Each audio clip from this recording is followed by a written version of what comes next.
This loose. comes from Kai. Scariest plane ride experience. Easy. The one time I filled in play-by-play for the Boston Celtics, so I did 2 home games where I was the analyst because I worked for the radio affiliate, and I was actually a play-by-play guy technically for minor league baseball. More you can do. Even though I was terrible at it and ended up, I was going to lose my gig. So I told minor league baseball, we are done here. So I'm working for the affiliate. They go, hey, we need to fill in for play-by-play because the main guy was doing the Frozen Four. So I got on the Celtics charter. So it was Doc Rivers. It was Paul Pierce, Ricky Davis. It was Gary Payton was on that team. And right as we took off from Hanscom on the Celtics charter, I think there was some smaller plane that wasn't talking to the tower that took off like in our takeoff pattern. And all of a sudden our plane stalled and like free falled. And the guy, which you're supposed to be able to do, I did it my first pilot's lesson, where you stall the engine and then you restart in the air. It's a fucking weird ass feeling, but we were doing it while we were on the plane and people were screaming. Ricky Davis was in the background screaming, stop fucking playing. Stop fucking playing. How was Paul Pierce in this whole thing? They were playing cards. They played Tonk and Boo Ray, I think. Tonk was just Tonk. Yeah, right. You weren't worried about anything. You were playing Tonk. Yeah. Doc Rivers never looked up from his DVD player, just watching the opponent. And so the plane's free falling. Doc Rivers completely unfazed. It's unbelievable. Watching the Kings. And so I'm sitting there and they get the plane back. We're fine. We land in Newark. So it was a quick flight. And when we landed, the pilot came out of the cockpit kind of going like thumbs up, hands up, high-fiving people, being like, whoa. Tommy Heinsohn, who's been on a few planes, rest in peace, goes, worst flight I've ever been on. Yeah. Yeah. And so there was a small window where me at 26, 27, I would have been probably 27 or 28, where I go, are you telling me the one time I fill in, the one fucking time I'm ever going to be on the Celtics broadcast as the play-by-play guy, I'm going to die? Yeah, dude.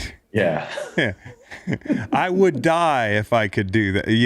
No, actually you will die in a plane crash. And then later that night, I was at the Ritz-Carlton bar on Central Park, and Gary Payton was there with his crew. And I was like, I got to go out for a little bit, even though it was a day game. So I had a couple beers down in the lobby, and Gary Payton was holding court. And everybody, he was like, how much does Allen Houston make? And they were like, 20 mil, GP.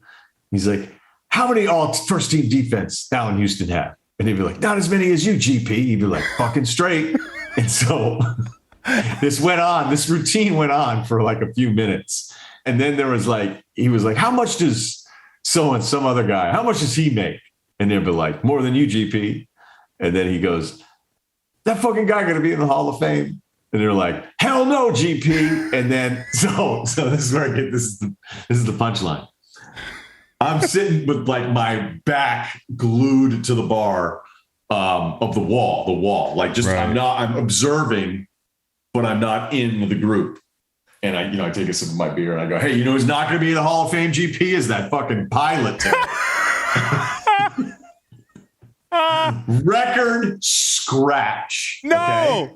The record scratch. No. And all of his guys, and there's a couple women there, all of his guys like turned to be like, why did the fucking white guy say something, right? Like one of those moments. Like, who's this guy? Why is he listening to us? Why is he standing here? What is he saying? And then they looked at Gary Payton, and Gary Payton looks at me, and he's like, you got that right, motherfucker. And then comes over and hugs me. And then it was on. And then I was in, and I hung out with him for, a couple of times. But again, it was like a day.